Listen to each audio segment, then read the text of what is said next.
Notre amie Soumaya Bensafidine, cardiologue installée dans le secteur libéral à Casablanca, ancienne présidente de l'AMCAR, ou présidente de l'AMCAR, et présidente actuelle de la Société marocaine de l'HTA, et qui est très active dans l'Association marocaine de cardiologie actuellement.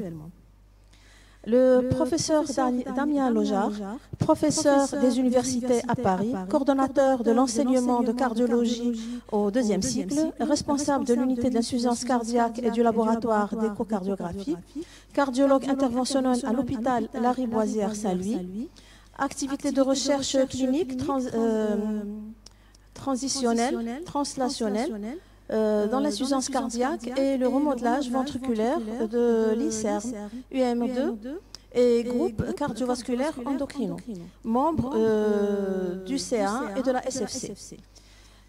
Enfin, notre ami Bennis Ahmed, qui nous fait l'honneur aussi de modérer cette session.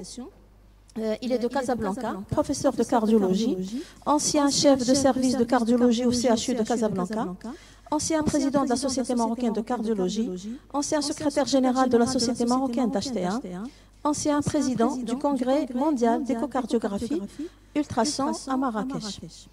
Et j'ai le plaisir de donner la parole à notre amie Soumaya Bensafidine pour introduire notre premier orateur. Merci. Merci Leïla, c'est avec un réel plaisir que je co-modère cette session sur l'insuffisance cardiaque avec nos amis Dr Bennis et Dr Lojar. Alors, sans plus tarder, je vais présenter le premier orateur qui est notre cher ami cher à l'AMCAR, qui n'a jamais répondu par le négatif à l'invitation de l'AMCAR, qui n'est autre que le docteur Thibaut Damy. Alors Thibaut Damy, il est professeur de cardiologie à Paris, médecin-chef du centre de référence français sur l'amylose cardiaque, expert et médecin-chef de l'unité de l'insuffisance cardiaque et les cardiomyopathies, créateur en 2009 du réseau Mondor de l'amylose. À toi la parole, cher Damy. Alors évidemment, on préférait se voir tous ensemble en direct. Je vais partager mon écran, j'espère que je vais y arriver, c'est bon, voilà. Donc merci encore de proposer de présenter ce sujet qui me tient à cœur, c'est le cas de le dire. Donc sur les amyloses cardiaques, on m'a demandé de vous parler du diagnostic et du traitement, et puis vous allez voir qu'il y a de nombreuses avancées encore dans ce domaine, on n'arrête pas d'innover. Donc je vous rappelle que les amyloses sont des maladies où les protéines du corps humain, principalement des protéines circulantes, vont changer de conformation, elles vont devenir fibrillaires et infiltrer le myocarde, entre autres. Ce sont des maladies, les amyloses, qui sont non immunogéniques, c'est-à-dire qu'on ne se défend pas, on se laisse infiltrer. C'est clairement associé à l'âge, et avec l'âge, la maladie va s'emballer. Et surtout, c'est un processus qui est dynamique. Autrement dit, vos fibrilles vont se créer, mais elles vont pousser, vous voyez, elles vont s'allonger, et puis elles vont se rompre, et une fois qu'elles se sont rompues en deux, elles vont se repousser. Autrement dit, une fibrille donne deux fibrilles, 2 va vous donner 4, 4, 16, 16, 32, etc. Et donc, à la fin, vous avez un organe totalement infiltré, ce qui va entraîner, donc, bien sûr, une mort des cellules, notamment des cellules cardiaques, avec une augmentation de la rigidité, de l'épaisseur et une diminution de la fonction cardiaque. Vous avez également, ces infiltrations ne vont pas toucher que le cœur et elles vont atteindre les autres organes du corps humain, comme les reins, les nerfs, et provoquer donc une maladie en fait multisystémique et entraîner le décès. Donc dans cette maladie, comme je vous l'expliquais, qui est très progressive, au niveau cardiaque, on va avoir des symptômes bien sûr qui vont s'aggraver au jour du temps. Le patient va développer de l'insuffisance cardiaque. Vous allez avoir une diminution de la fraction d'éjection qui est relativement tardive, mais une augmentation importante des peptides natriurétiques qui vont bien sûr être associées à l'hospitalisation et une augmentation également de la troponine en rapport avec la mort cellulaire. Et vous voyez que cette infiltration, en fait, elle va avoir un processus exponentiel du fait de cette multiplication progressive des fibrilles. Alors au niveau cardiaque, on distingue 3 types d'amyloses, les amyloses à chaîne légère et les amyloses à transthyrétine qui se divisent dans un type sénile ou dans un type héréditaire. Ce sont les 3 principales, mais il n'y a pas que celles-là qui donnent des amyloses cardiaques. Pour l'amylose à elle, c'est lié aux globules blancs donc, qui vont donner ces chaînes légères kappa ou lambda en excès, qui vont donner ces fibrilles amyloïdes avec une forme cardiaque qui est de plus en plus fréquente. sont assez fréquentes chez le sujet âgé, 7% de la population. Ça reste une urgence thérapeutique, mais le but de mon topo est surtout de vous parler de l'amylose à transthyrétine, et en tout cas l'amylose à L reste un diagnostic d'élimination et pour lequel il va falloir aller vite au diagnostic. Pour les amyloses à transthyrétine est produite par le foie, ça transporte le rétinol et les hormones thyroïdiennes, d'où son nom trans comme transporteur, thyrétine comme thyroïde et rétine comme rétinol, et c'est la dissociation qui va engendrer les fibrilles amyloïdes. Et comme je vous le disais, on en distingue deux types, la forme héréditaire et la forme sénile. Dans la forme héréditaire, il y a plus de 120 mutations. Il y a des mutations qui sont très cardiaques, et notamment une mutation qui se retrouve chez 4% des patients d'origine africaine subsaharienne, des sujets en fait noirs. Et donc, heureusement, tous ne vont pas développer une amylose dans cette mutation. La pénétrance n'est pas complète, mais ça vous explique qu'il y a un grand nombre de patients dans les amyloses héréditaires qui sont d'origine africaine subsaharienne. Pour l'amylose sénile, je vous rappelle, c'est une maladie d'Alzheimer cardiaque. Et quand on prend des hommes de plus de 80 ans et si on leur faisait une biopsie cardiaque, alors même qu'ils n'ont pas développé d'insuffisance cardiaque, on trouve des dépôts chez un quart des hommes. Alors évidemment, tous ne vont pas développer une amylose cardiaque, mais on voit que c'est une maladie qui se développe avec l'âge et qui est probablement qui va augmenter en fréquence dans l'âge. Donc ça m'amène à vous présenter quelques données de prévalence où on en est. Actuellement, l'amylose sénile wild type, ça représente 13% des patients en insuffisance cardiaque à FEVG préservés. Donc, vous savez, dans le monde, il y a 23 millions de patients en insuffisance cardiaque, 50% sont FPEP. Donc, vous voyez le nombre d'amyloses séniles que l'on a. Et avec le vieillissement de la population, on n'a pas fini de faire des diagnostics d'amylose sénile. Quant aux sténoses aortiques, puisque l'amylose va infiltrer à la fois les oreillettes et à la fois les ventricules, mais également les valves, maintenant, on sait que 22% des hommes qui vont au TAVI, ça a été démontré dans une étude de la Columbia, 22% des hommes qui vont au TAVI ont une amylose et ça représente 16% des TAVI lorsqu'on inclut les femmes. Pour les amyloses héréditaires, on l'avait démontré, c'est 8% des CMH de plus de 65 ans qui ont une amylose héréditaire en Ile-de-France. Alors, le diagnostic des amyloses, comment faire le diagnostic? Le diagnostic, il va être posé en fait dans des phénotypes cardiaques qui sont très communs en cardiologie et nos patients ont une histoire tout à fait cardiologique. Donc, ils sont souvent étiquetés cardiopathie hypertensive avec une hypertrophie cardiaque, cardiomyopathie hypertrophique, sans que pour autant il y ait des recherches de mutations particulières. Le diagnostic d'HCM sarcomérique, en fait, s'il n'y a pas de mutation, c'est difficile de le poser. Cardiopathie restrictive, FPF avec hypertrophie cardiaque, FRF avec hypertrophie cardiaque. Vous voyez maintenant un quart des sténoses aortiques qui vont au TAVI, ce sont également des amyloses. Et puis, ces patients vont faire beaucoup de troubles du rythme ou de BAV, ou même des fois, ils sont étiquetés SCA du fait, en fait, de la mort cellulaire qui va entraîner donc une élévation de la troponine et une non. Alors finalement, au niveau cardiaque, ce sont des patients cardiaques qui ont un essoufflement et une hypertrophie cardiaque et qui vont être mal étiquetés souvent avec toute une histoire déjà en cours et qui vont ne pas s'améliorer sous traitement médical, voire même s'aggraver. Donc ça va être des sujets plutôt âgés, plutôt d'Afrique subsaharienne, plutôt des hommes, mais on a bien sûr des femmes. Et puis c'est les signes extracardiaques qui vont nous aider à identifier ces patients et qui sont vraiment ce qu'on appelle des red flags. Ces red flags, c'est éventuellement des atteintes du nerf périphérique qui vont se traduire par des douleurs chez les patients au niveau des jambes, par des atteintes des canaux carpiens, et souvent les patients ont été opérés de canaux carpiens ou du canal lombaire étroit, ou ils ont une maladie du puitrin, ou ils sont sourds, et c'est ce qui est assez fréquent dans les amyloses à transthyrétine.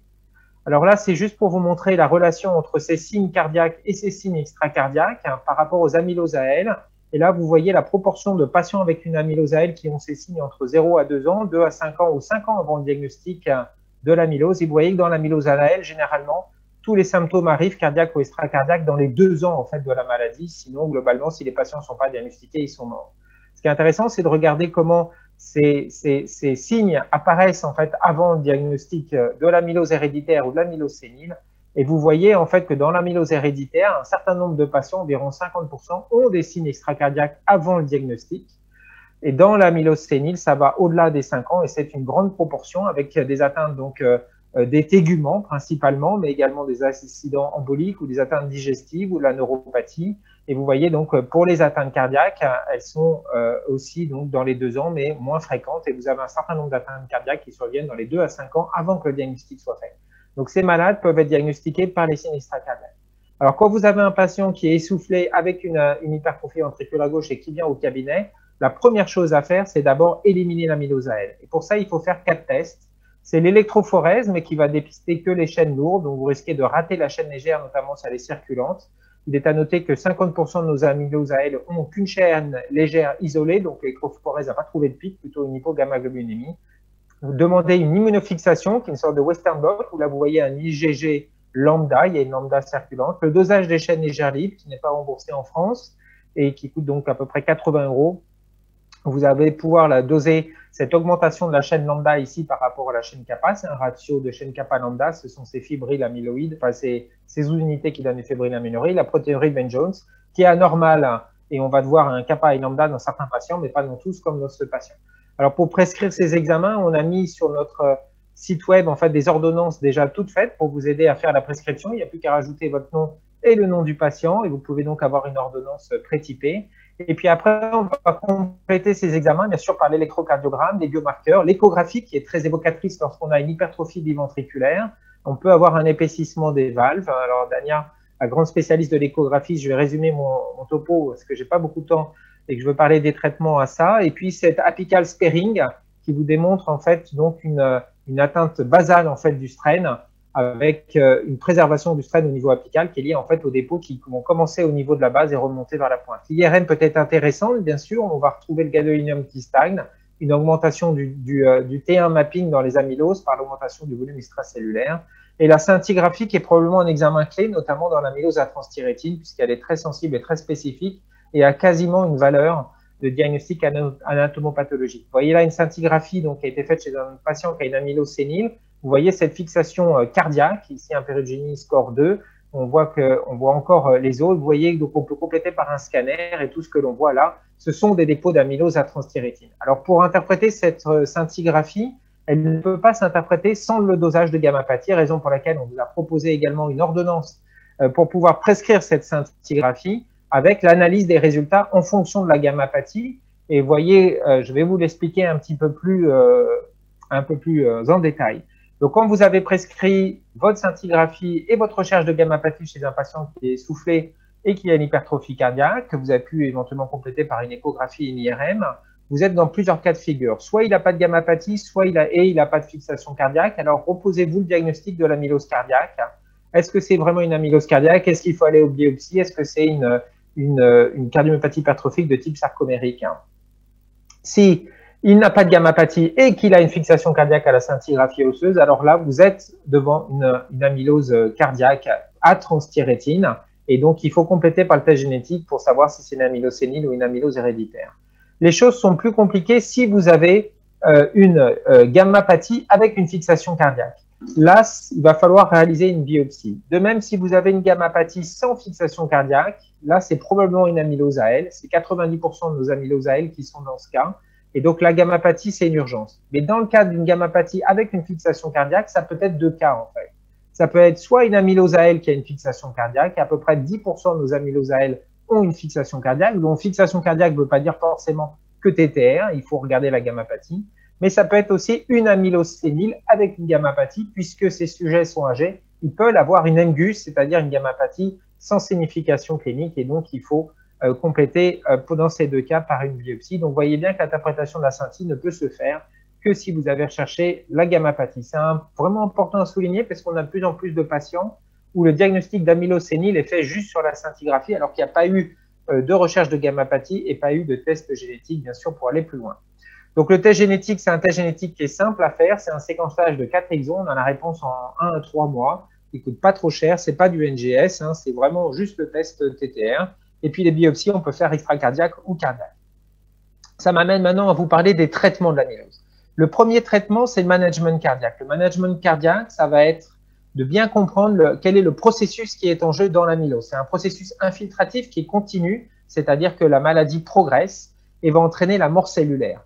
Et l'équation cardiaque capitale, c'est que le débit cardiaque est égal à la fréquence cardiaque fois le volume d'éjection systolique. Et dans l'amylose, ce qu'on observe, c'est une disparition de la cavité cardiaque du fait de cette hypertrophie. Et donc, il n'y a plus de stroke volume. Donc, la seule manière de maintenir le débit cardiaque, c'est une fréquence cardiaque élevée.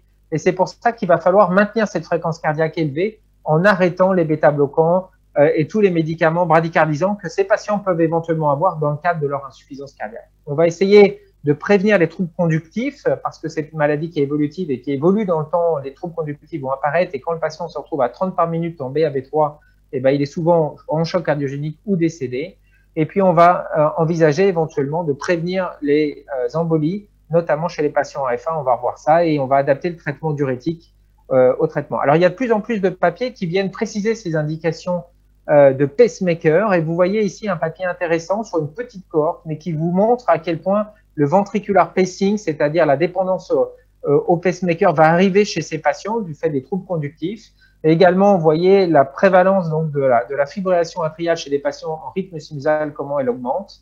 Et donc, ces patients vont être à risque vraiment et dépendent en fait de pacemaker. Pour ce qui est des indications au choc électrique, on va avoir tendance à choquer bien sûr ces patients pour les remettre en rythme sinusal lorsqu'ils sont dépendants de la contraction atriale pour leur débit.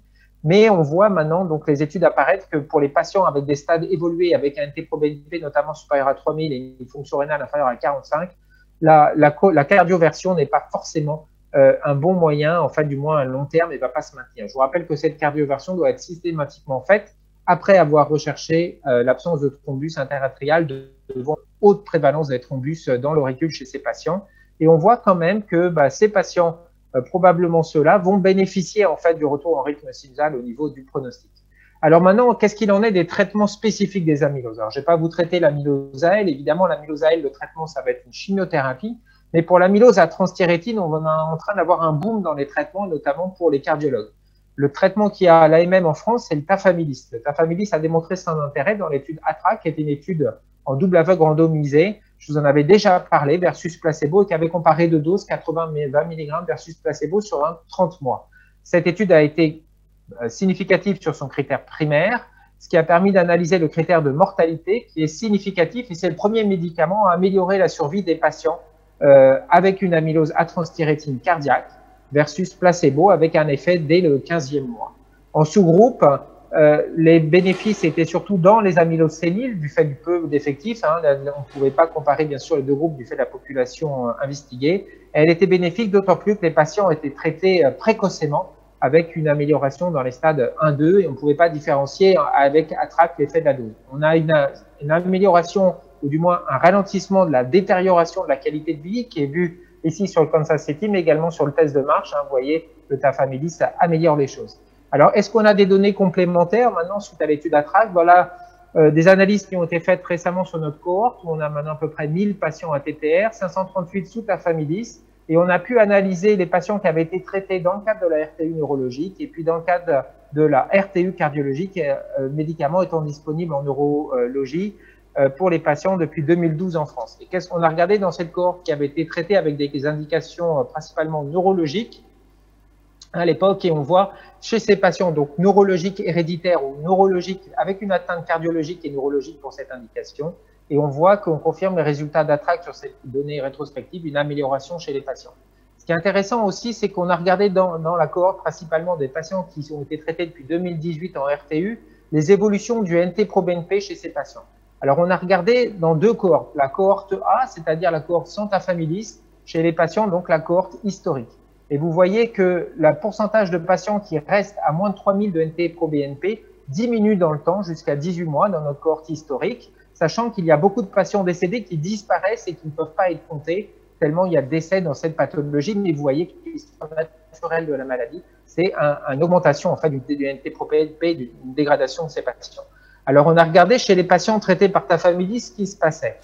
Et donc, chez les patients qui avaient moins de 3000 de NT-proBNP, vous voyez que les patients restent stabilisés par le tafamidis, c'est que probablement le critère de réponse le meilleur en fait pour voir l'évolution de ces patients, c'est le NT-proBNP. Et évidemment, il y avait toujours des patients qui décédaient, mais vous voyez que par rapport à cela, il n'y a pas photo, le tafamidis stabilise ces patients. Alors, après, vous allez me dire, il y a deux doses de tafamidis, le 20 et le 80 mg, lequel prescrire? Alors, en France et en Europe, celui qui a obtenu l'AMM, c'est le 61 mg, qui est un équivalent en fait des 80 mg.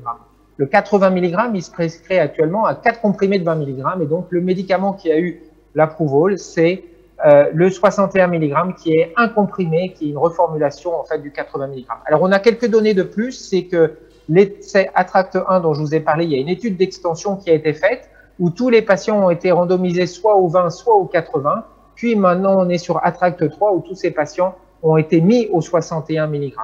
Alors, qu'est-ce que ça a donné sur les différences entre le 20 et les 80 sur ATTRACT 2? Vous voyez, c'est une étude de mortalité. où on voit en fait que les patients qui ont été traités par 80 ont un meilleur pronostic que les patients qui ont été traités sous 20 mg sur cette continuation de cohorte. Et donc maintenant en France, on a tendance donc à prescrire du 80 mg à tous les patients en attendant le 61 mg qui a donc eu l'autorisation européenne et qui vient d'obtenir une ASMR 2. Ça s'est jamais vu en France depuis des dizaines d'années donc dans le monde cardiologique. Tous les traitements sont plutôt en ASMR 4 et 5 et là, Tafamidis vient d'atteindre une ASMR 2 en France. Donc, vous voyez que les choses avancent. On commence à avoir de plus en plus de questions maintenant sur la prévalence, bien sûr, qui est importante de ces patients, aussi sur la compréhension de la traitement cardiologique et également du traitement spécifique. Et le Tafamidis donc est en plein boom, mais on a d'autres essais qui arrivent, qui sont en cours sur d'autres molécules dans les amyloses, notamment le patisiran, le vutrisiran et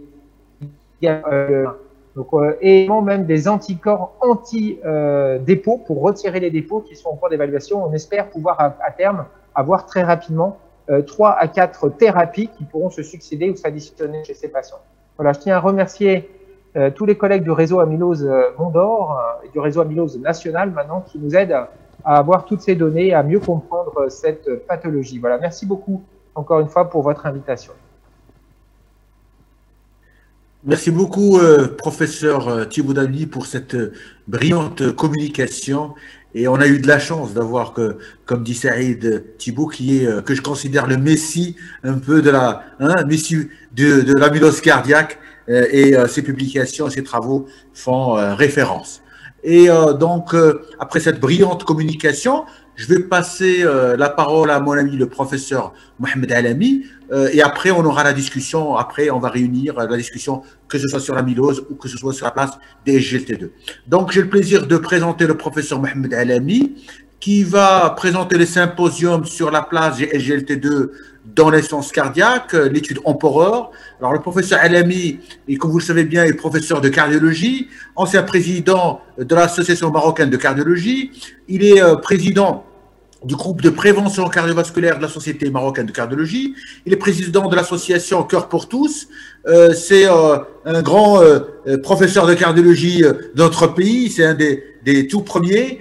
Il a une grande renommée. C'est un excellent orateur. Et il va nous parler des SGLT2 dans Empereur. Et avant de commencer la session, j'ai parlé avec mon ami Thibaudet sur les SGLT2. Alors, nous, on a la chance de les avoir un peu avant la France et de pouvoir les utiliser. Alors, maintenant, on a d'énormes études et on a pratiquement 8 études qui sont sorties de dernières années.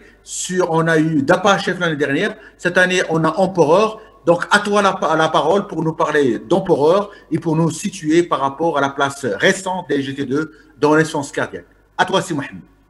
Merci. Merci, professeur Beni. Salam alaikum. C'est touché par ton introduction, cher ami. On va commencer donc avec ce combat contre l'insuffisance cardiaque et l'Empereur est là. Alors, pourquoi on parle de combat contre l'insuffisance cardiaque? Premièrement, c'est un vrai combat parce que voici ce que ça coûte aux États-Unis. J'ose pas dire le chiffre puisqu'il y a tellement de zéros. Alors, si quelqu'un connaît bien les chiffres, ça fait 35 milliards de dollars et ça représente 1% des dépenses de santé pour traiter ces insuffisants cardiaques. C'est un très gros chiffre de très grosses dépenses. Et c'est un combat, donc à la guerre comme à la guerre, il y a énormément de dépenses. Deuxièmement, c'est une vraie guerre pour la simple raison que quand on va analyser les pertes humaines et les maladies qui en découlent de cette insuffisance cardiaque, eh bien, on constate une particularité, c'est que malgré toute cette technologie, on va appeler ça technologie médicale, en termes de guerre, toute cette technologie et toutes ces avancées pour réduire les pertes humaines, eh bien, on est étonné que les statistiques nous disent que la réadmission à 30 jours des patients insuffisants cardiaques est de 25%. C'est-à-dire que sur l'ensemble des insuffisants cardiaques qui quittent l'hôpital pour une poussée, le quart vont revenir dans le mois qui suit. C'est un chiffre énorme et qui en grande partie explique ces dépenses très importantes pour l'insuffisance cardiaque et ses patients.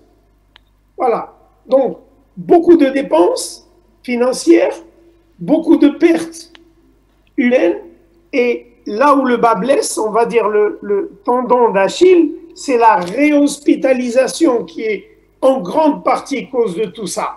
Donc si on veut une stratégie de guerre contre l'insuffisance cardiaque, eh bien on va cibler les personnes, d'abord les personnes qui sont le plus à risque, et là les diabétiques sont désignés au premier plan, puisqu'un diabétique fera dans sa vie, au moins 30 à 50% des diabétiques feront une insuffisance cardiaque. Donc la population qui est le plus à risque, qu'il va falloir protéger pour combattre cette insuffisance cardiaque, c'est les patients diabétiques. Eh bien, c'est pour ça et comme ça qu'il y a eu de nouvelles drogues du diabète, et j'évoque les thiazolidinediones, et quand on les a amenés sur le marché, tout le monde était très content. C'est un médicament, c'est comme un cheval de Troie. C'est un médicament très fort, très puissant, très joli, qui réduit tout, qui réduit aussi bien l'hémoglobine glyquée, le poids, la tension, les paramètres, mais une fois qu'on l'a adopté, on l'a fait entrer chez nous, eh bien, il y a eu toutes ces poussées d'insuffisance cardiaque, et c'était un vrai cheval de Troie. C'est pour ça qu'en 2019, les thiazolidinediones sont vraiment contre-indiqués quand il y a un risque d'insuffisance cardiaque chez les patients diabétiques. Voilà. Et ce qu'il faut, c'est vraiment on va dire un soldat qui va surveiller tout ça. Eh bien, la FDA, c'est elle qui surveille les essais cliniques, et ça s'appelle Cardiovascular Outcome Trials. Tous les essais chez les diabétiques, eh bien, il faut les faire passer par des essais de non-infériorité de toutes les nouvelles molécules. Et il s'avère que pour les SGLT2 inhibiteurs, il y a eu ces 3 grandes études qui sont passées par la non-infériorité, et on commence par la première, l'empagliflozine, et c'était cette étude EMPA-REG qui non seulement a montré une non-infériorité, mais elle a montré une supériorité en termes d'événements cardiovasculaires chez le diabétique. C'était une grande première. C'est la première fois qu'une étude avec un SGLT2, qui était une nouvelle classe à l'époque, quand c'est publié en 2015, de dire que c'est supérieur et bénéfique pour le patient diabétique. Eh bien, voilà les résultats d'EMPA-REG. Réduction de l'hospitalisation pour insuffisance cardiaque. Et je crois que c'est ce qui a le plus fait un peu vibrer les cardiologues, c'est que 35% de réduction de l'insuffisance cardiaque et de l'hospitalisation pour insuffisance cardiaque, c'est exactement le tendon d'Achille de nos patients qui sont réhospitalisés. C'est formidable, mais cette étude chez les diabétiques s'accompagnait également, et ça c'est des choses qui sont devenues assez rares de notre temps, d'une réduction de la mortalité cardiaque, et ce qui est encore plus rare, pour ne pas dire exceptionnel, réduction de la mortalité toute cause de 32%. Et pour terminer, il y a eu réduction du critère primaire de 14%. Je crois que cette étude EMPA-REG, qui était significative à tous les points chez les diabétiques à haut risque cardiovasculaire, a ouvert une grande porte, non seulement pour réduire le risque cardiovasculaire chez les diabétiques, mais et surtout aussi pour dire attention, nous réduisons de 35% le risque de réhospitaliser un patient pour insuffisance cardiaque. Donc, ça ouvre une porte pour l'insuffisance cardiaque. C'était phénoménal. Et EMPA-REG, avec l'empagliflozine, eh bien, réduit l'hospitalisation pour insuffisance cardiaque de façon très importante. Vous l'avez vu, c'est quand même important, 35% de réduction, mais aussi réduction de la mortalité cardiovasculaire, et ça, je vous l'ai dit, c'est quelque chose en général assez rare dans les études, mais ce qui est exceptionnel et parfois inattendu quand on fait une étude, c'est de réduire la mortalité toute cause. Et dans cette étude en pareil, la réduction de l'hémoglobine glycée était légère, de 0,5% en moyenne.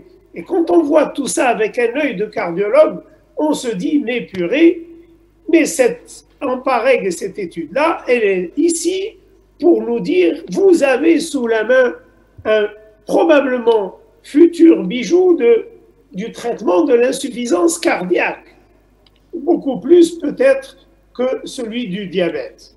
Eh bien, si on mettait dans la courbe, ou plutôt la chronologie des études sur l'insuffisance cardiaque, si on rajoutait, même si en pareil n'est pas une étude de l'insuffisance cardiaque, c'est juste pour la chronologie, 1 an après paradigme apparaît en pareil, et puis c'est prévu en 2017 canagliflozine Canvas et en 2018 dapagliflozine déclartimie.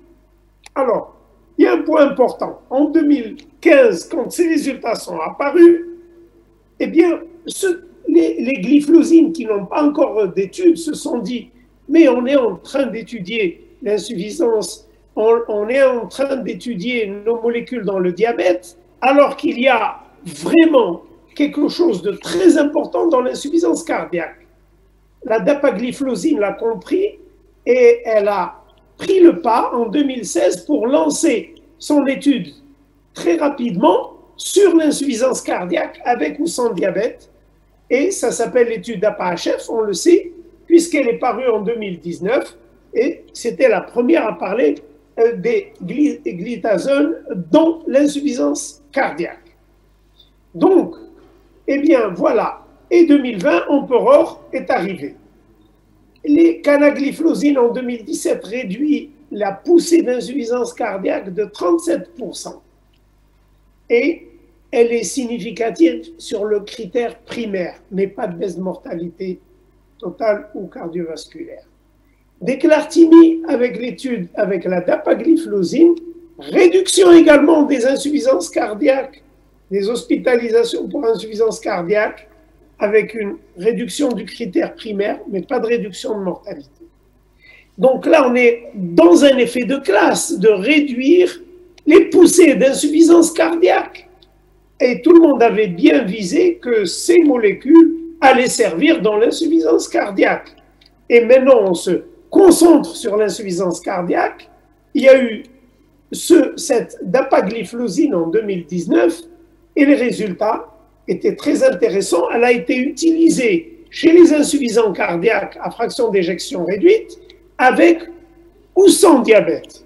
Et le résultat, j'ai pas pu résister à le mettre en face des résultats de paradigme, qui est devenu un pilier du traitement de l'insuffisance cardiaque avec le sacubitril/valsartan, et comparer les deux études, même si on ne peut pas les comparer face to face, mais juste pour dire que dans les deux études, les insuffisants cardiaques ont réduit les poussées d'insuffisance cardiaque avec sacubitril ou dapagliflozine, mais sans pouvoir les comparer directement, on se rend compte que les 30% de réduction de poussée d'insuffisance cardiaque avec la DAPA, c'est quelque chose d'extraordinaire. À côté de ça, les deux études ont pu réduire la mortalité cardiovasculaire à peu près de 20%, et les deux études ont pu réduire la mortalité toute cause de 15-17%. C'est formidable. Et en plus, critères primaires, à peu près pareil. Ce sont deux grandes études sur l'insuffisance cardiaque qui viennent dire « Oh, mais attention, la dapagliflozine avec DAPA-HF, on est en train de prouver que c'est un pilier aussi important que le sacubitril/valsartan, et c'est quelque chose qui va changer l'attitude. Avec, vous le voyez, des sous-groupes qui sont positifs, quel que soit l'âge, le sexe. Et donc, les leçons de DAPA-HF, c'était ça. Elle réduit la mortalité toute cause. Et à droite, on voit très bien que la personne soit diabétique ou non, c'est pareil. Et elle a été approuvée par la FDA. Voilà. On est dans ce contexte et en 2020, Eh bien, en 2020, pour gagner la guerre, définitivement, il fallait un empereur. Et l'empereur est là, et il est là pour clouer et terminer vraiment cette guerre contre l'insuffisance cardiaque. Empereur, c'est quoi? C'est une étude dans l'insuffisance cardiaque à fraction d'éjection basse qui a comparé placebo, c'est-à-dire up-to-date treatment, le meilleur traitement qu'on peut avoir pour l'insuffisance cardiaque, à l'empagliflozine 10 mg qui a été rajouté. Et le critère primaire, c'est de voir le critère qui est composite, événement cardiovasculaire et poussée, c'est-à-dire mortalité cardiovasculaire ou une poussée d'insuffisance cardiaque. Les critères secondaires, c'est la poussée d'insuffisance cardiaque et la dégradation de la fonction rénale. Les résultats sont évidents, critères primaires positifs, significatifs, réduction de 25% de la mortalité cardiovasculaire ou des hospitalisations pour insuffisance cardiaque. Et critères secondaires, hospitalisation pour insuffisance cardiaque, réduction de 30%. À peu près le même chiffre que DAPA. Et la fonction rénale, eh bien, au bout des semaines de traitement, vous voyez qu'il y a une différence où l'empagliflozine va moins dégrader sa fonction, les patients sous AMPA, que les patients sous placebo, qui dégradent de 50% pratiquement de plus leur fonction. Et ce qui est intéressant, après l'arrêt du traitement, la fonction rénale est améliorée avec l'empagliflozine, alors qu'elle continue un peu à se dégrader avec le placebo. Voilà. Donc cette étude avec l'empagliflozine en Poror, réduction du critère primaire de 25%, réduction des hospitalisations de 30%, réduction de la dégradation de la fonction rénale 50%, mortalité cardiovasculaire n'a pas abouti, et finalement, je voudrais résumer ce qu'on a vu, les 4 grandes études, dans un tableau. Empagliflozine avec diabète et haut risque cardiaque, c'est EMPA-REG, vous l'avez vu, c'est ça les résultats. Et dapagliflozine dans le diabète, c'est l'étude d'Eclartini. Et on ajoute l'insuffisance cardiaque, empagliflozine et DAPA. Donc en bas, la DAPA, c'est DAPA-HF. Et en haut, c'est l'étude en Poror. Quand on met ces 4 études avec les GLT2, les deux importants, on constate qu'il y a quand même 30%, 35%, 27%, c'est à peu près autour de 30% de réduction, et cette réduction importante des poussées d'insuffisance cardiaque, et rappelez-vous, c'est ce qu'on recherchait. Deuxièmement, réduction des critères primaires dans les 4 études. Réduction de mortalité cardiovasculaire avec l'étude EMPA-REG pour l'empagliflozine et avec DAPA-HF pour la dapagliflozine. Réduction de mortalité.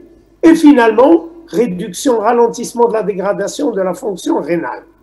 Et si on retient pour le combat d'aujourd'hui de l'insuffisance cardiaque, en dehors de la réduction des événements cardiovasculaires, cette réduction des poussées d'insuffisance cardiaque, souvenez-vous, on a dit que c'était le tendon d'Achille qui représentait les 1% des dépenses de santé. Eh bien, en réduisant de 30%, on devrait théoriquement réduire les dépenses de 30%.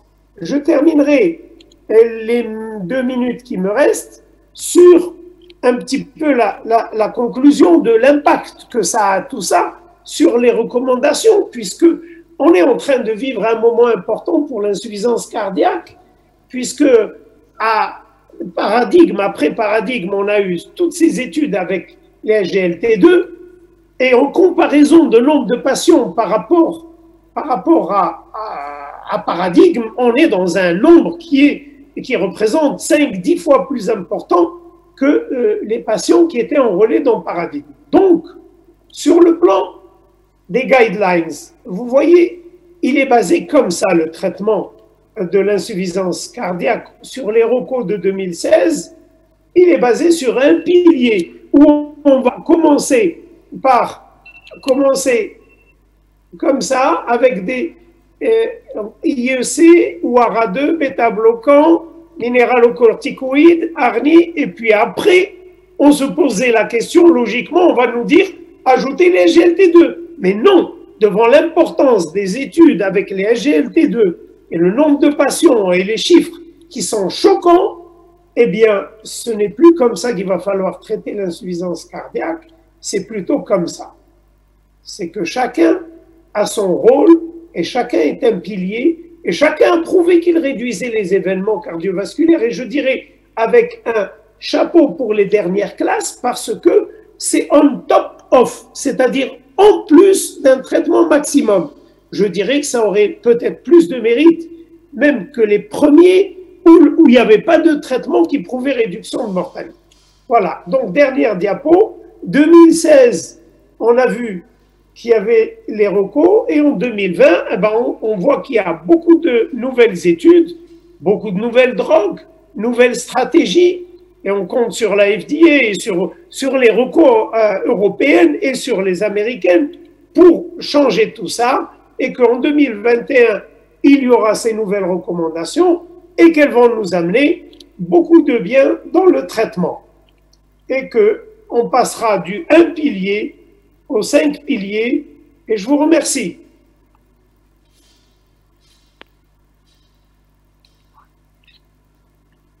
Alors, je crois que je vais prendre la parole.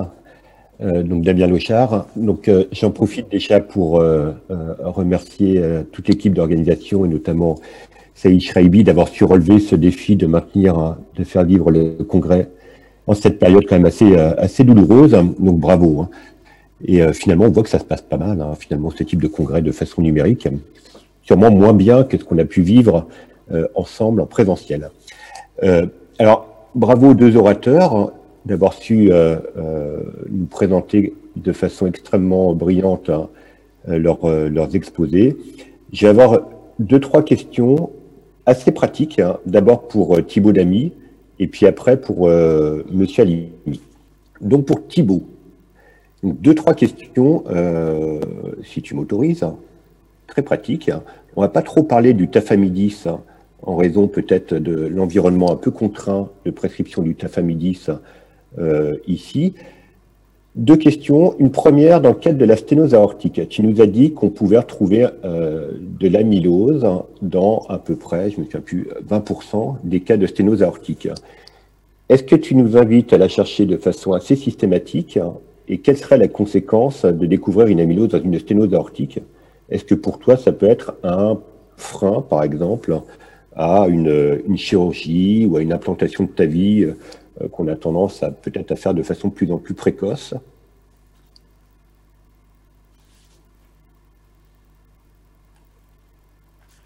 Ton micro. Faut que tu reprennes le micro, Thibaut.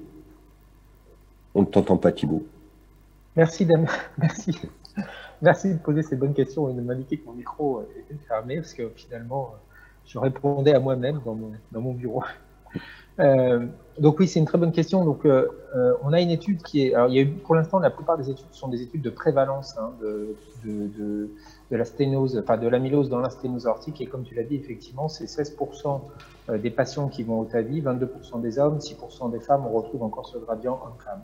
Alors, que faire? Alors, on a une étude qui est en cours au sein de la Société française de cardiologie qui s'appelle Amylocartésiane, qui permettra, j'espère, de répondre à cette question.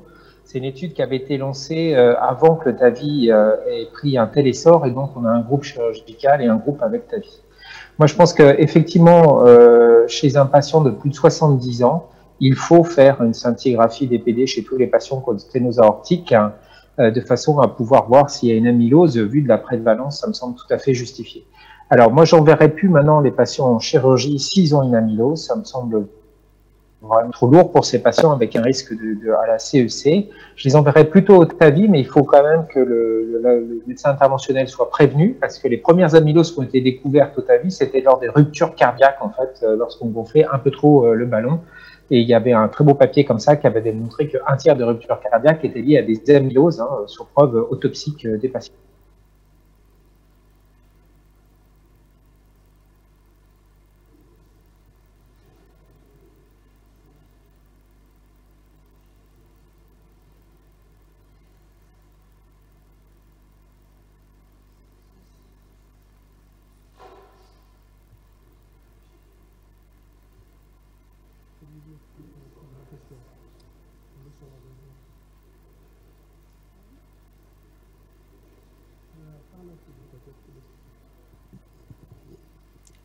Thibaut, tu n'as pas le son. Remets le son, s'il te plaît. Oui. Thibaut, on t'entend pas.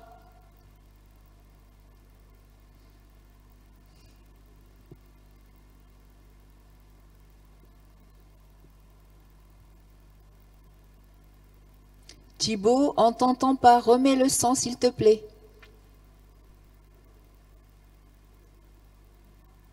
Tu remets le son, s'il te plaît.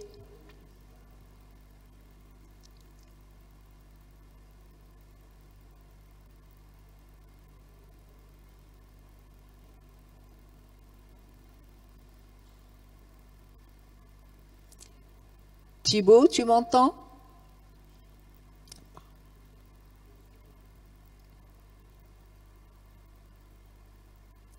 Je ne sais pas s'il me voit. Est-ce qu'il me voit?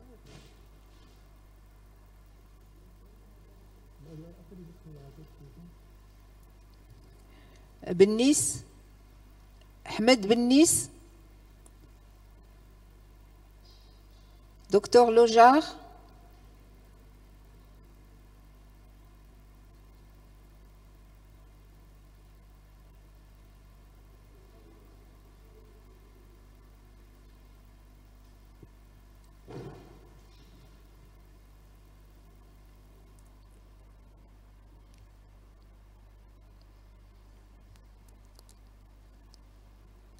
Ahmed Bennis, tu peux poser des questions pour Dr Alami? Ahmed, tu m'entends?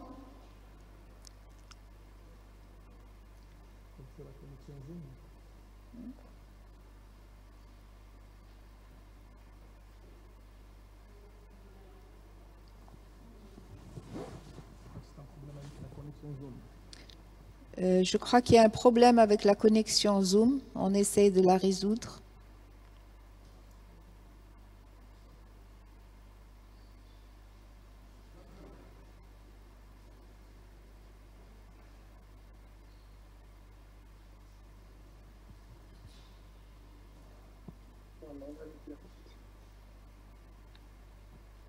J'en profite pour poser une petite question entre nous. Le tafamidis, il est disponible au Maroc? On est connecté là. Docteur Lojar? Ah, je vois Damien Lojar en grand. Ah. Thibaut, tu reprends ta réponse, s'il te plaît. Voilà, ouais. Moi aussi, je peux pas coucou. Thibaut, tu reprends la réponse à la question de Lojar, s'il te plaît.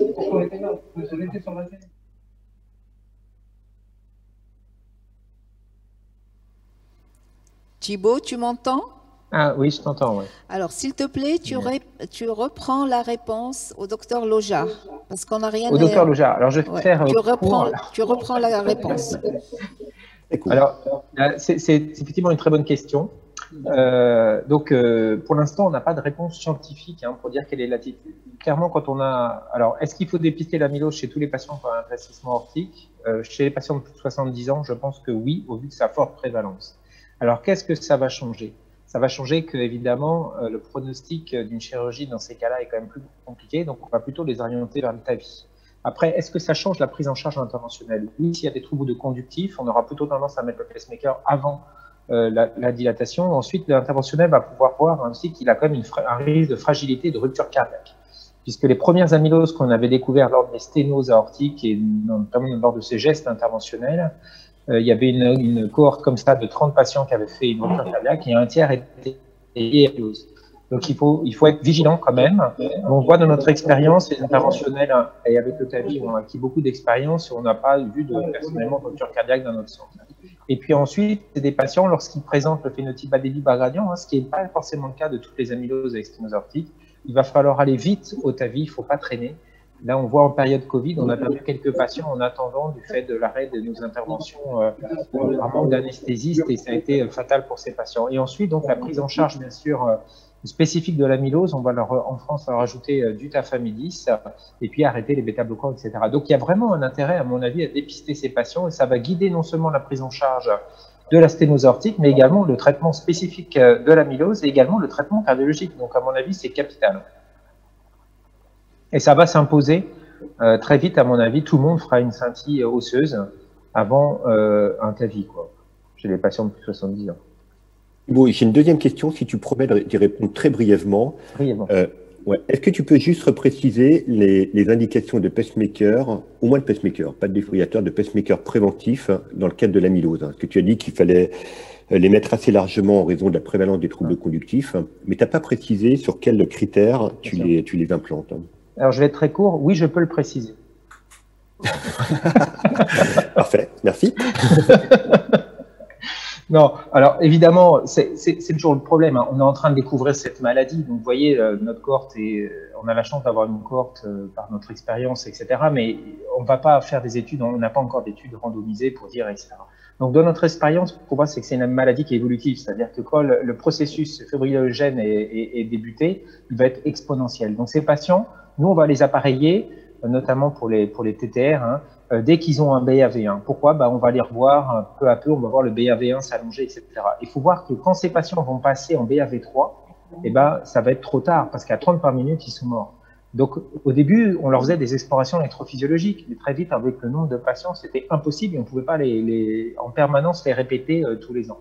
Donc, on va avoir tendance à les appareiller pour des BAV1 longs, et puis, bien sûr, pour des troubles de conduction, un type de bloc de branche gauche ou bloc de branche droit large, quelle que soit la FEVG. Ok. Merci Thibaut. Est-ce qu'on me permet de poser une question à M. Halimi? Donc, merci pour votre topo. En fait, j'avais prévu de vous poser la question, mais vous avez répondu tout à la fin sur ce que vous alliez faire des glyphosines à l'avenir, et notamment comment vous voyez les recommandations 2021 et le positionnement des glyphosines. Donc, vous l'avez dit d'emblée, en cas de FE réduite. Ce qui me va assez bien. Je ne pense pas que ça va être tout à fait comme ça dans les recommandations, qui risquent d'être quand même un petit peu plus prudentes. Mais bon, pourquoi pas. Donc ça, vous avez, quelque part, vous y avez un peu répondu. Je voulais juste vous poser une question complémentaire.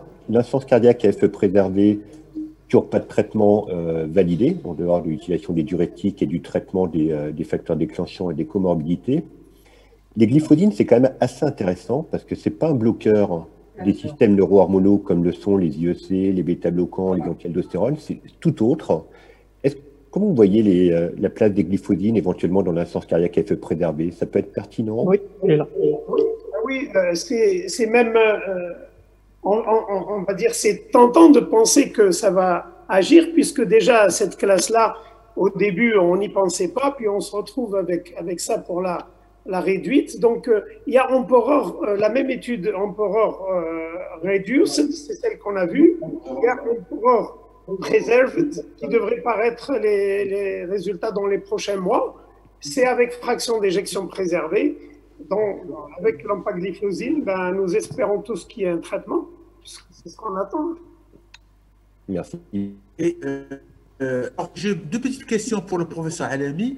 La première, et c'est une question pour Thibaut Damy et Damien Lojar, on sent le poids des études et des résultats positifs avec les GLT2, mais on sent en même temps l'absence d'enthousiasme des endocrinologues et même une certaine résistance de la part des endocrinologues vis-à-vis du succès des GLT2.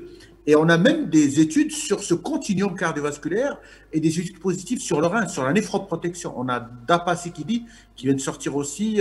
On a aussi Cadigo qui vient de sortir avec des recommandations. Donc, comment tu peux expliquer cette résistance des endocrinologues face au succès? Et comment tu expliques toujours ce big gap between les études, la science et la pratique? C'est une question diplomatique, pour ne pas dire politique. Entre cardio et endocrino, c'est délicat de répondre, cher ami. Je vais essayer d'être le plus sincère dans ma réponse en disant que je crois que les cardiologues, on a été habitués depuis toujours avec des études en prescrit, avec des études de morbimortalité, que ce soit l'HTA, l'insuffisance cardiaque et toutes les pathologies. Alors qu'en diabétologie, pour le diabète, il n'y a jamais, au grand jamais, d'études de morbimortalité. La seule est une toute petite étude, on la connaît, une petite sous-étude de UKPDS 38, où il y avait 400 patients et qui a montré une amélioration, une réduction des événements cardiovasculaires. Et c'est pour ça que la metformine, elle est classée en 1B ou 1C, c'est-à-dire, c'est vraiment, il n'y a pas vraiment une preuve formelle, mais c'est la seule petite étude de mortalité. Et pour comprendre leur méfiance, un petit peu, je me mets à leur place. Quand vous avez la classe des thiazolidine qui arrive, et pour les gens qui l'ont vécu, bon, ça fait pas très longtemps, il y a juste 15 ans peut-être, eh bien, c'était le grand enthousiasme.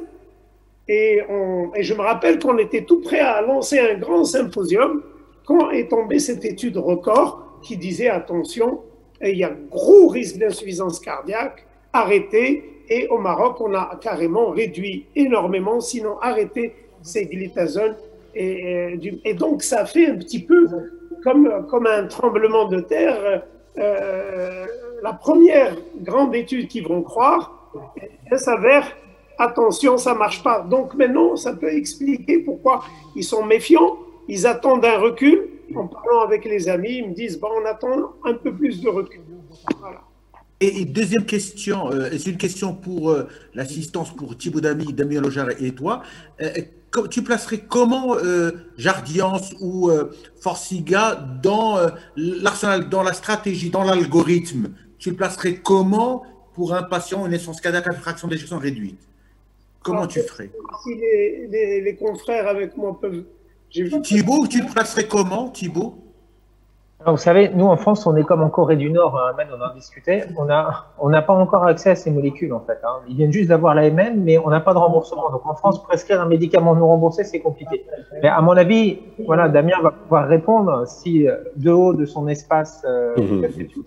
Je vois le remboursement arriver. La bonne nouvelle quand même, c'est que c'est remboursé depuis jeudi, pour l'insuffisance cardiaque. Associé au diabète. Avec diabète. Avec... Avec diabète. Ça avance petit à petit, mais trop doucement. Non, pour répondre à la question. Il y a un effet classe. Ouais, c'est quand même c'est pas si simple non plus, parce que c'est vrai que les essais ont été faits on top of.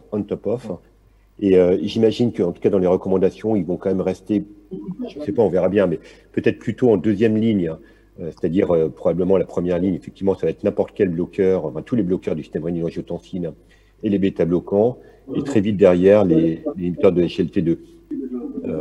Mais bon, ça, c'est quelque chose qui va probablement évoluer un peu. Moi, j'imagine qu'un patient diabétique qui déclare une insuffisance cardiaque, je l'imagine pas sans glyphosine de première intention. Et il y a quand même beaucoup de patients qui rentrent dans l'insuffisance cardiaque qui sont déjà traités pour leur hypertension, pour leur maladie coronaire, etc. Donc, qui ont déjà presque toutes les molécules. Vous arrivez au moment du diagnostic de l'insuffisance cardiaque, vous allez rajouter la molécule ou les deux molécules manquantes dans lesquelles, immanquablement, va se retrouver la glyphosine assez vite. Si Mohamed, je crois et toi, tu verrais comment la place dans l'algorithme? Tu en as parlé? Oui, alors, si c'est dans l'insuffisance cardiaque... Micro. L'insuffisance cardiaque, pas du diabète. Avec diabète et sans diabète, les deux. D'accord. Alors, chez les insuffisants cardiaques, peut-être que si la fraction d'éjection est basse, j'irai pour l'ensemble dès le début. Elle est vraiment basse, c'est-à-dire peut-être 30% et moins, carrément commencer par toutes les classes. Et puis, bon, mais ça, c'est, on parle un peu comme ça, c'est des présomptions, des propositions, comme on peut le prendre, mais on verra les recommandations 2021 et je crois que on sait peut-être quelque chose. Oui, alors moi je vais dire un peu ce qu'a dit Packer quand tu as posé la question. Si moi j'ai l'intention. C'est Ahmed. On t'entend pas. Ahmed, on t'entend pas. Quel est le son? On va poser des questions, une ou deux questions de l'assistance. Alors la première question c'est pour Thibaut. Quel est le recul pour le Tamiflu? Est-ce que vous avez assez de recul?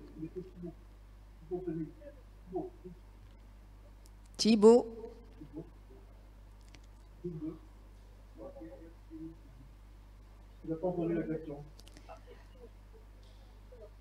Thibaut, tu m'entends? On a envie d'entendre.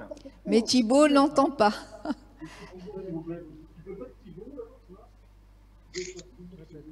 Thibaut, On n'entend pas Soumaya. tu entends ou pas? Non?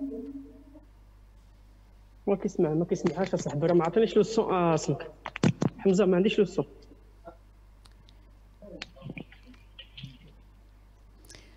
Je crois qu'on va poser une question à M. Alami en attendant.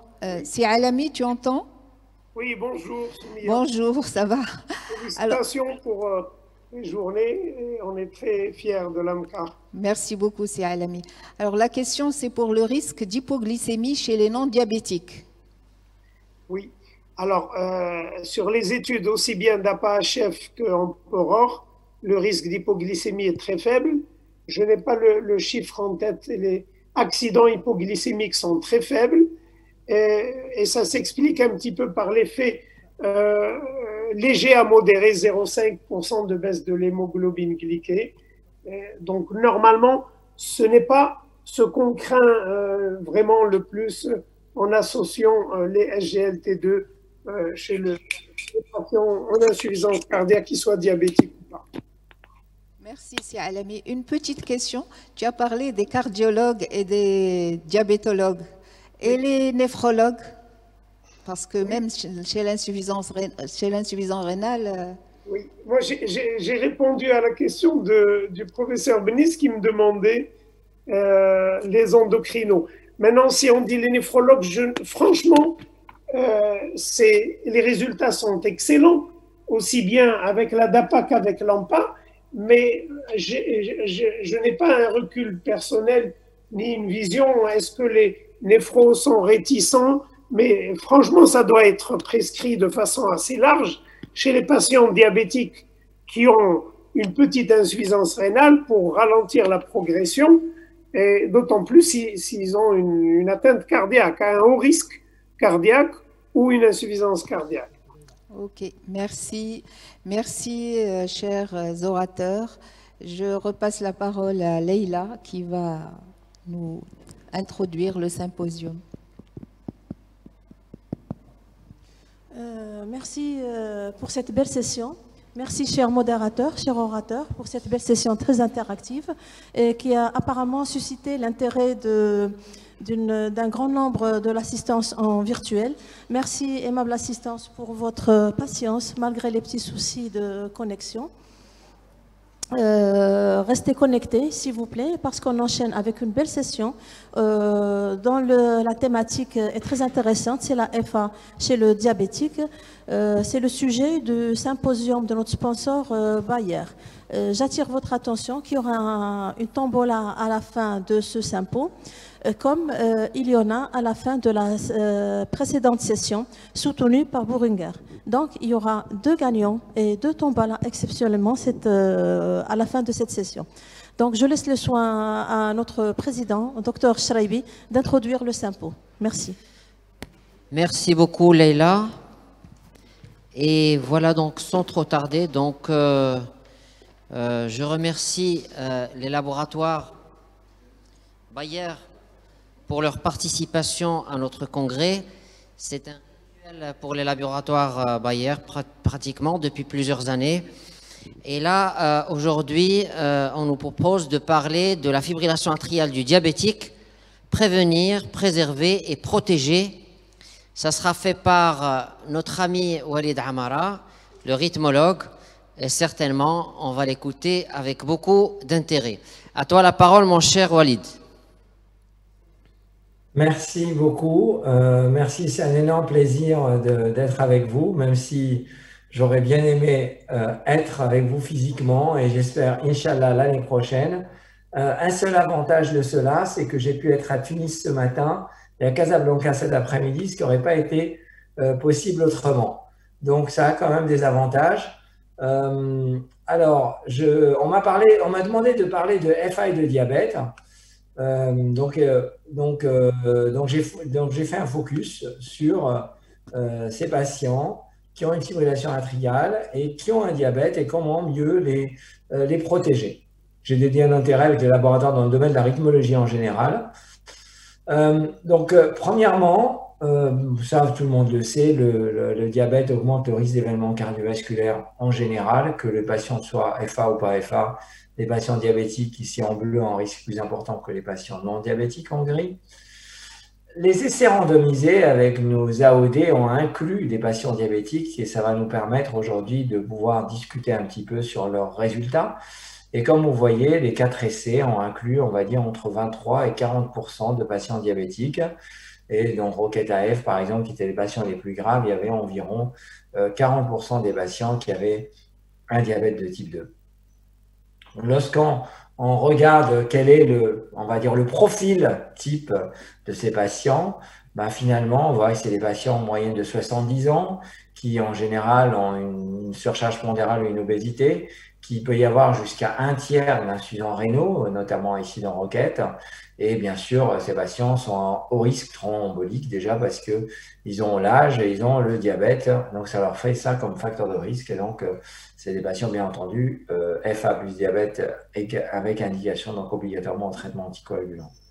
Lorsqu'on regarde les résultats de nos anticoagulants oraux directs, on voit déjà que le job est fait, c'est-à-dire que ce qu'on retrouvait dans les essais randomisés dans la population globale se retrouve chez les patients diabétiques, avec notamment, bien sûr, la non-infériorité sur le décès embolie systémique et le moindre risque d'hémorragie intracrânienne, quasiment réduit de 50%.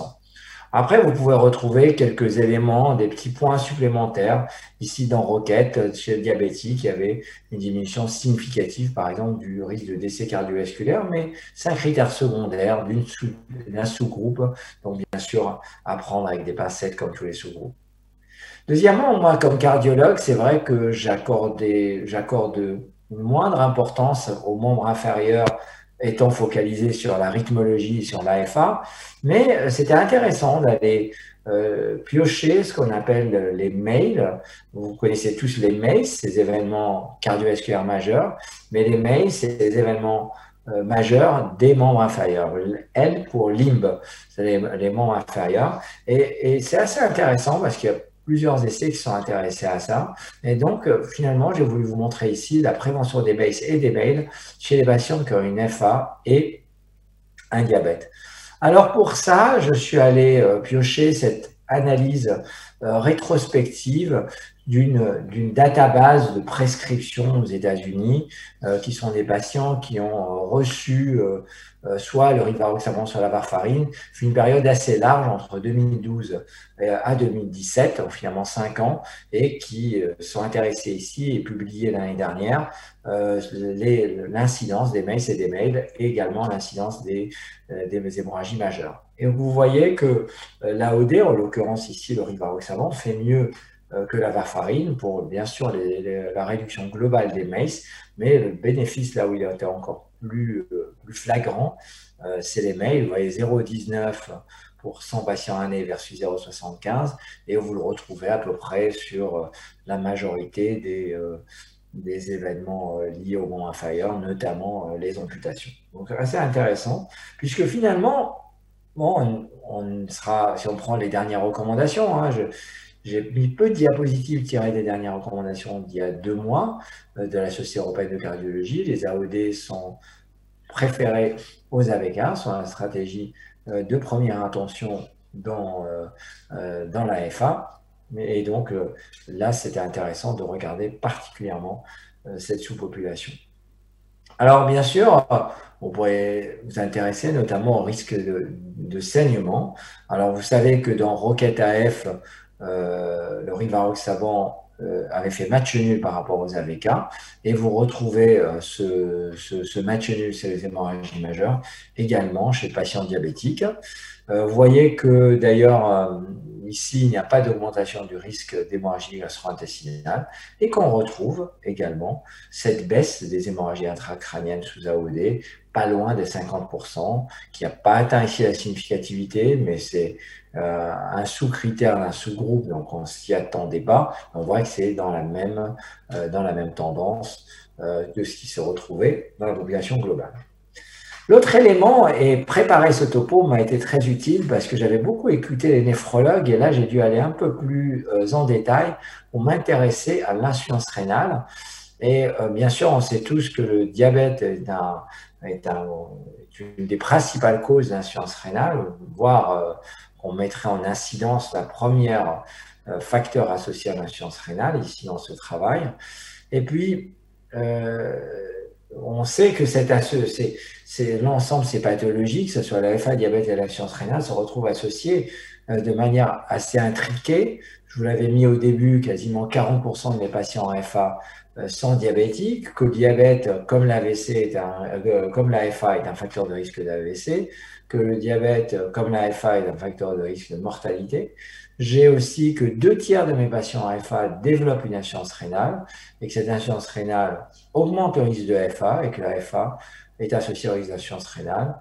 Et puis, diabète et insuffisance rénale, vous le connaissez beaucoup mieux que moi, c'est avec les complications microvasculaires et puis finalement l'insuffisance rénale qui complique environ, on va dire, 1/3 des patients diabétiques.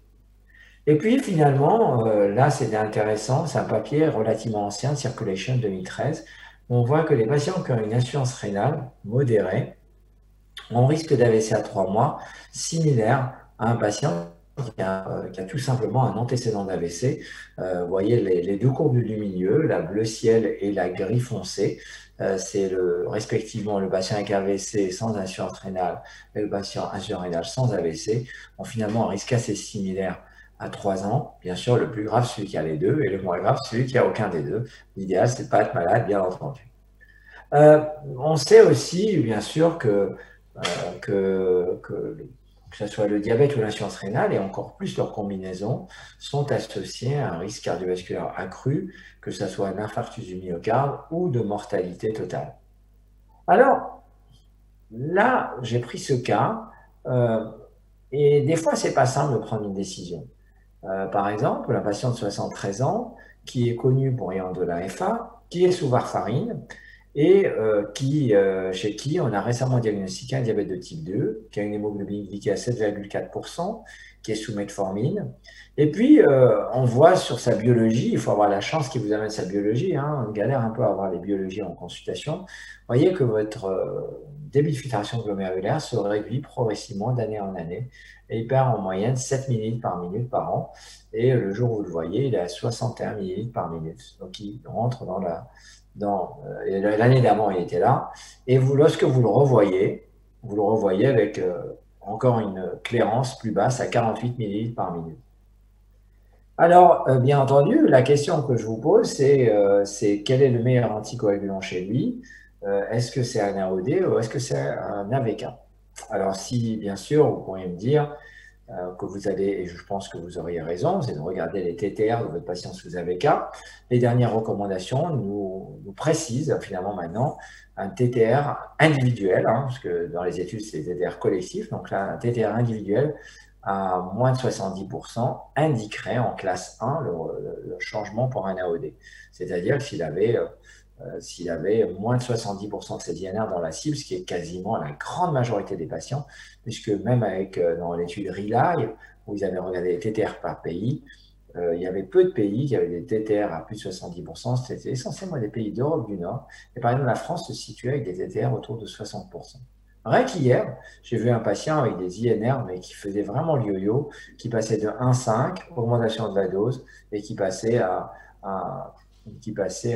finalement à plus de 4. Et je l'ai switché, bien entendu, par un AOD, parce que voilà, c'était le mieux qu'on puisse lui conseiller. J'étais un petit peu gêné précédemment de dire mon patient qui a une insuffisance rénale, peut-être que mon médicament est éliminé par le rein, et peut-être je risque de le surdoser. Mais en fait, les analyses en sous-groupe des différents essais m'ont démontré que finalement, ces patients rénaux ont un risque ont même un risque supérieur à ceux de la population en général, de ceux qui ont été inclus dans les essais, et bénéficient particulièrement du traitement par anticoagulant indirect. Là où j'ai trouvé intéressant, c'est qu'en regardant un petit peu, bien sûr, on sait que plus le chat de vasque augmente, plus on est à haut risque et plus notre fonction rénale se dégrade. Donc, il y a un lien entre notre niveau de risque cardiovasculaire et notre dégradation de fonction rénale. Et puis ce qui est intéressant, c'est finalement l'effet des AVK sur la fonction rénale. Et là, j'avais beaucoup écouté les néphrologues, mais le fait de préparer cette présentation m'a fixé bien les idées. D'abord, premièrement, c'est finalement les patients qui sont exposés aux AVK ont un déclin plus important de leur fonction rénale. Et pour cela, il y a eu plusieurs hypothèses, et notamment que les calcifications artérielles, et donc au niveau du rein, étaient plus importantes. Et donc, notamment, des hypothèses physiopathologiques seraient que finalement la vitamine K interviendrait dans l'inhibition des calcifications vasculaires, et le fait qu'on donne des AVK, finalement, on augmente le risque de calcification vasculaire. Autre élément de l'exprimer, ce serait d'exprimer ainsi, c'est-à-dire que finalement, les AVK, n'ayant pas eu cet effet, les AVK ont cet effet de prolifération, de migration qui font que ça donne de la calcification vasculaire. Les AOD, eux, vont avoir l'effet inverse puisqu'ils n'interviennent pas sur la vitamine K et pourraient avoir ce rôle protecteur. Et puis, il y a aussi les surdosages en AVK pourraient également accélérer finalement le développement d'une insuffisance, de la progression de l'insuffisance rénale chronique, mais également la survenue d'événements d'insuffisance rénale aiguë ou de dégradation aiguë de la fonction rénale. Alors, nos patients insuffisants rénaux, est-ce qu'ils ont été inclus dans ces essais? Oui. La clairance, la plupart des patients avaient une clairance en Cockcroft supérieure à 30, sachant qu'il était possible d'inclure des patients avec des clairances inférieures dans certains essais, notamment les essais Rocket. Vous voyez que le pourcentage de patients qui ont une insuffisance rénale modérée, une clairance à moins de 50, c'est environ 20% des patients. Que l'ajustement de dose n'était pas fait de la même manière d'un essai à un autre, ça vous le savez bien maintenant, que concernant le rivaroxaban dans l'étude Rocket et même dans la prescription, l'ajustement du dosage de 20 mg à 15 mg se fait sur la clairance en Cockcroft inférieure à 50, alors que dans les autres essais, ce n'était pas ce critère-là, et que ça incluait plusieurs critères qui pouvaient inclure notamment l'âge, le poids, la créatinine en chiffre absolu, ou voire d'autres, éventuellement association de médicaments, etc. Ça va être un élément important, ce qui fait que finalement, les patients insuffisants rénaux dans Rocket recevaient le faible dosage, alors que les patients insuffisants rénaux dans d'autres essais ne recevaient pas obligatoirement le faible dosage. Par exemple, dans Aristotle, il y avait, il me semble, que 2,5% des patients qui recevaient le faible dosage, ce qui n'est pas du tout la pratique, et ce qui pose également des problèmes, c'est que dans la pratique, beaucoup de patients reçoivent le faible dosage sans obligatoirement avoir une indication, et ce sera probablement une de mes dernières slides à la fin, de vous montrer les effets d'une utilisation inappropriée des faibles dosages. Alors, bien sûr, maintenant qu'on a ces données de ces essais, on peut regarder ces sous-groupes, et on voit par exemple dans les Rocket que chez les patients ayant une F1 et une insuffisance rénale, sur le critère primaire AVC embolie systémique, on voit que c'est toujours du bon, dans le bon sens de la barrière, qu'il n'y a pas, que c'est, on va dire, que le rivaroxaban fait au moins aussi bien que l'AVK. Et concernant les hémorragies, les AVC hémorragiques, il fait mieux significativement que les AVK. Et ça, c'est quelque chose qu'on retrouve globalement avec l'ensemble des AOD. Donc, on retrouve chez le patient FA et insuffisant rénal, notamment ce bénéfice de moindre saignement qui est important, notamment le saignement des organes critiques. Et puis, quel est le maintien? Ça, c'est intéressant. Comment se maintient la fonction rénale chez les patients? Alors ici, c'est les données vie réelle.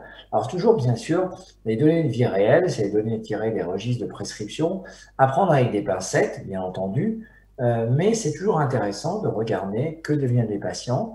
Et vous voyez que, en tout cas, la tendance, vous voyez que ce soit quelle que soit l'AOD, se fait du bon côté, dans le sens que l'AOD, globalement, c'est mieux que l'AVK. Mais quand vous regardez, finalement, le pourcentage qui ont une dégradation significative de la fonction rénale ou le pourcentage de patients qui vont développer une insuffisance rénale, vous voyez que, alors, c'est pas significatif pour l'apixaban, mais pour le rivaroxaban, par exemple, vous voyez que c'est significatif. Ou pour le dabigatran, qui est également très éliminé par le rein, vous voyez que les atteintes aiguës rénales, vous voyez, sont également diminuées de manière significative. Ce qui fait que dans cette update des guidelines américaines, c'est bien notifié que, par exemple, chez les patients en FA, les AOD, et puis en particulier, il a été cité ici dabigatran et rivaroxaban, pourraient être associés à moins d'effets secondaires rénaux par rapport à la varfarine. C'est pour ça que lorsque vous inviterez un de mes collègues néphrologues parler de ça, bah souvent cette partie-là sera probablement plus détaillée que ce que je vous ai fait aujourd'hui en essayant de vous mettre la photographie globale. Là, Reloaded, ça avait été présenté il y a 1 an et c'était intéressé sur alors là aussi, un peu un registre rétrospectif de prescription en Allemagne aux patients ayant une FA et soit une insuffisance rénale, soit un diabète, et qui recevaient soit un AOD, soit un AVK, et regarder les principaux événements cardiovasculaires. Donc, lorsqu'on s'intéresse à la population FA et diabète, on voit que finalement, le développement d'une insuffisance rénale est moindre avec le rivaroxaban par rapport à l'AVK, et se retrouver également avec l'apixaban par rapport aux AVK. Avec bien sûr les pincettes de ce genre d'essais qui ne sont pas des essais randomisés. Et lorsqu'on regardait les patients insuffisants rénaux, FA et insuffisance rénale, on retrouve cette même photographie quasiment, avec moins de développement d'insuffisance rénale terminale avec les 2 AOD, et puis une tendance à avoir également moins d'insuffisance rénale aiguë, développement d'insuffisance rénale aiguë avec l'AOD.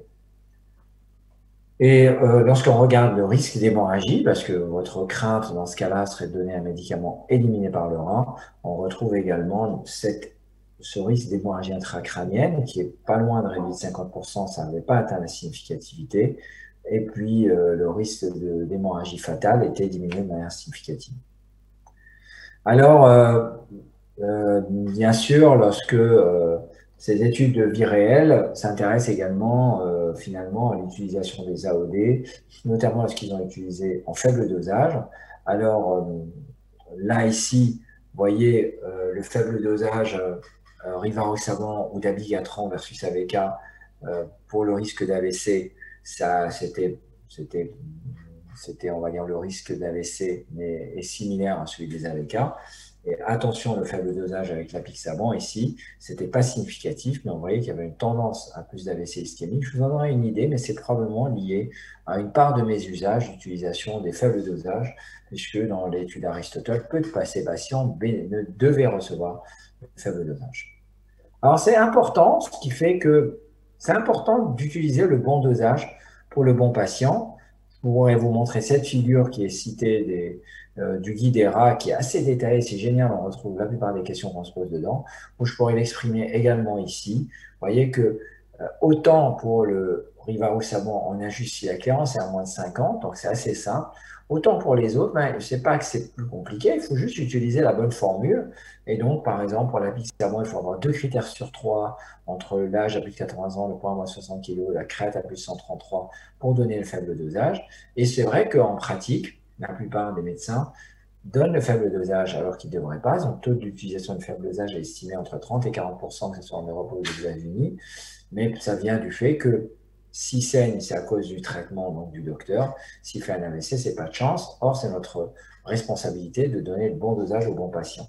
Et c'est ce que je vous disais tout à l'heure, c'est-à-dire que ici, c'est une étude qui s'était intéressée aux patients qui recevaient le faible dosage alors qu'ils ne devaient pas le recevoir.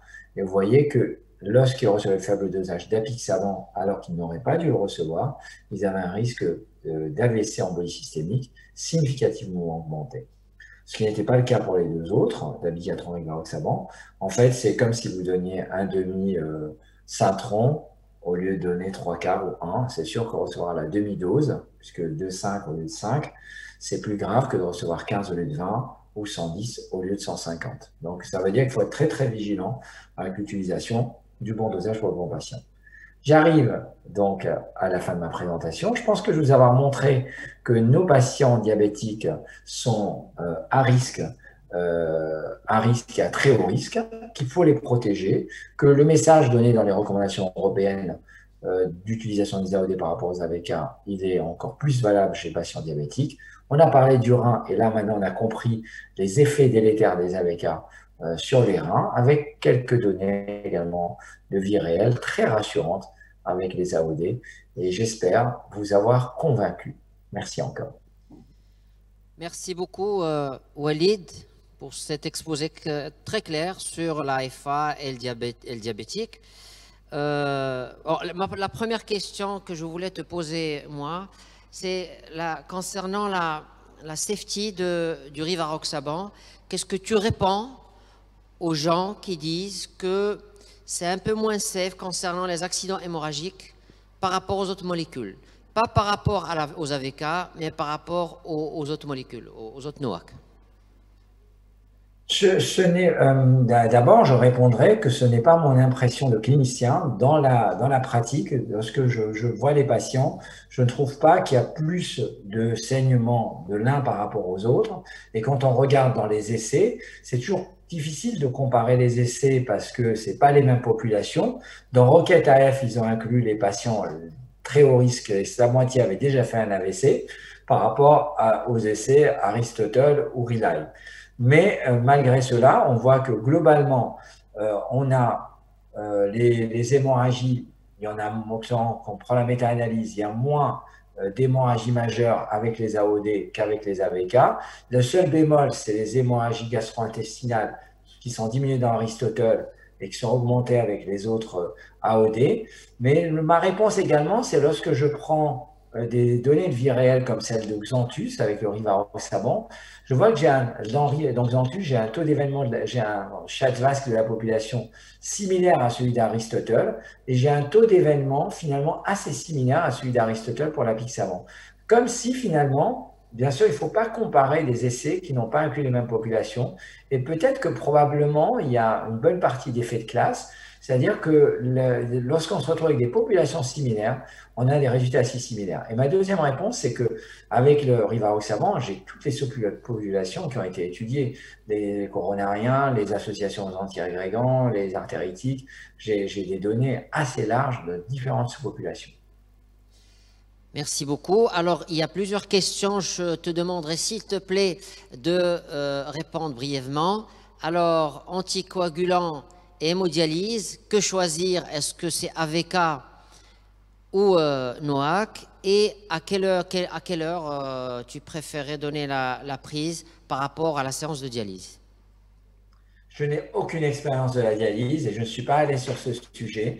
J'ai vu qu'il y avait des données, mais je ne suis pas du tout à l'aise, donc je ne répondrai pas. Et donc, je ne sais pas si je n'en ai aucun dans ma pratique qui en reçoit. Et donc, je n'ai pas de conseils particuliers par rapport aux horaires. Je suis vraiment désolé de ne pas répondre clairement à ta question. Non, mais je crois que tu as répondu un petit peu dans ton topo.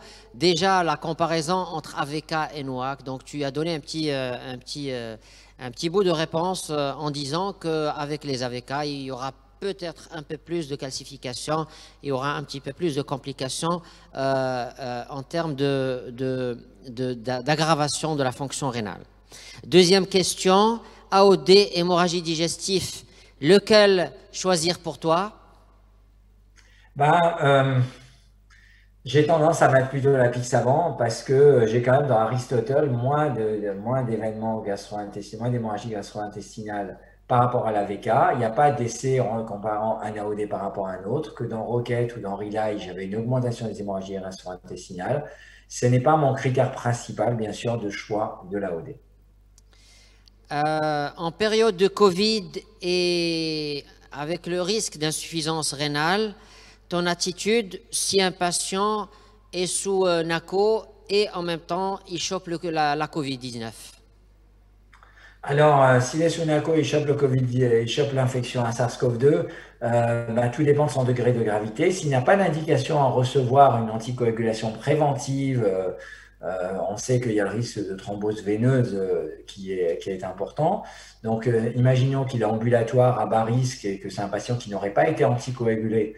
Donc, je n'aurais pas changé son traitement anticoagulant. Si c'est un patient qui rentre dans les critères, parce qu'il y a des critères de gravité, de hospitaliser une pneumopathie, et qu'il faut l'anticoaguler pour réduire le risque de thrombose veineuse, je serais assez classique et je donnerais une héparine de poids moléculaire, sachant que le niveau de preuve il n'est pas majeur, mais c'est ce qui est au moins mis dans le guide GIHP ou même dans les recours européennes, sachant qu'on n'a pas les données avec les RED dans cette sous-population-là.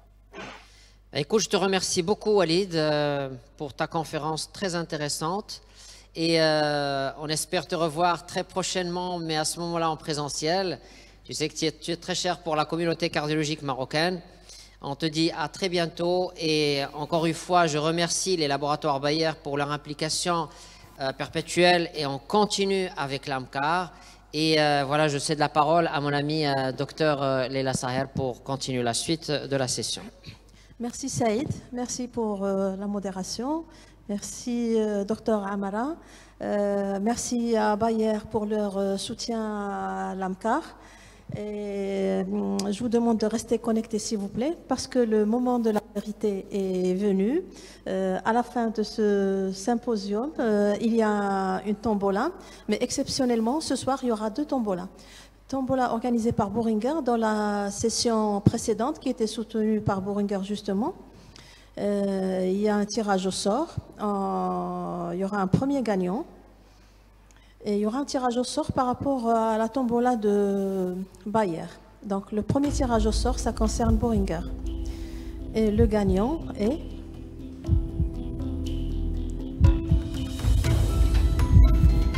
Dr Sakit Imen de Meknes.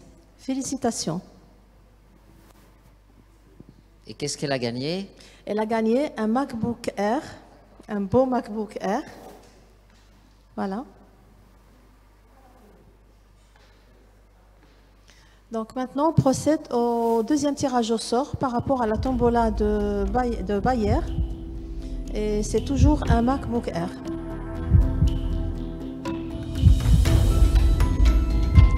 Et le gagnant est Dr Benrazi Abdelhamid de Casablanca. Félicitations. À l'issue de cette session, nous vous invitons à une pause où vous pouvez visiter les e-stands et notre site AMCAR, www.amcar.ma. Merci pour votre assistance. À tout à l'heure.